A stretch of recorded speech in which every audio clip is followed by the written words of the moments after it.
Good evening and welcome to Central News for Friday the 20th of April. I'm Katrina McKinley. In today's news, double the number from 2011 to the National Jazz Festival 50th celebration over Easter weekend injected $20 million into the local economy but left the festival with a deficit.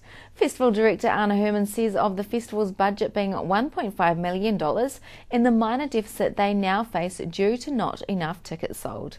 We've nearly broken even. We were still working through bits and pieces. It looks like we might have just fallen short a little bit, and which is sort of a bit of a downer for us. But we have to put that into perspective. I mean, to roll out a $1.5 million festival, of which we had to raise all the money, and then just be short a little bit at the end.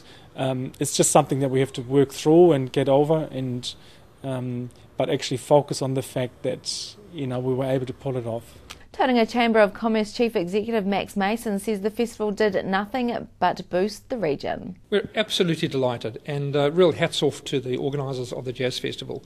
It was fantastic weather, and that of course always helps, but it's really, from our perspective, it's about jobs, it's about supporting the local economy, and it's also about Tauranga's reputation out there in the nationally and internationally. And we were seen to have one of the longest running jazz festivals in the world, and it's a very high quality, top international acts can come here, then people know that they can come to Tauranga and have a really good cultural experience, and that is priceless. The people of Cambodia have suffered a loss due to the Cambodia Charitable Trust being forced out of their spot in the cargo shed on Dive Crescent in February. Up until February, the trust was sending $15,000 a month to 8 projects in the Cambodia communities. Founder Denise Arnold says how the closure and relocation to Bethlehem has affected people in Cambodia. Well, at first we couldn't tell our customers why we'd gone or where we'd gone, so we've lost a lot of trade as a result. And I would say that in this last month or two we've probably lost $4,000 a month in profit that we could have sent over to the schools. We've also lost some of our volunteers, unfortunately, because we're now not in central Tauranga, we're a little bit further out, which has been unfortunate. Local wholesale of sweet and savoury delicacies, Florentines has been servicing the region and abroad for the past 10 years. Managing Director Greg Knight says their success is attributable to passion and hard work.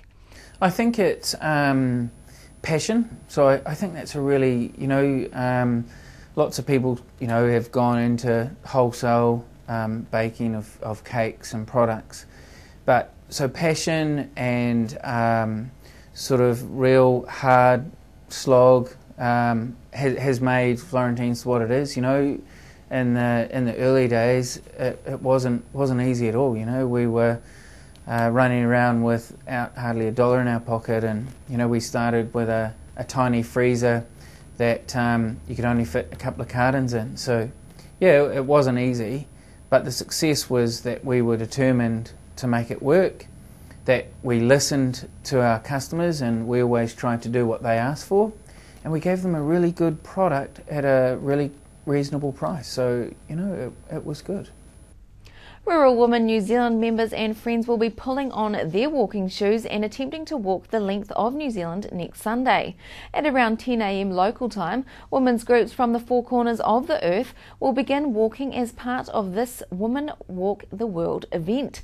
Rural Women New Zealand National President Liz Evans says it's all part of a global challenge with the aim to raise funds for projects that will help rural women in developing countries step up out of poverty. Time to check out the region's weather. Sun for all with highs of 18, which is pretty much how your Saturday is looking. Cooler temperatures don't seem so bad when the sun is out, I reckon. Again, the lows are 6 and 8. Coming up after the break, we hear from John Burke and how he is focusing on the banks to help with financial recovery for PSA-stricken orchards. Max Mason from the Tauranga Chamber of Commerce is pushing for the public to have their voice heard while it is not too late. And the Māori-led conference was postponed due to the Rena last year, but it is back and all set for Monday. Join me after the break.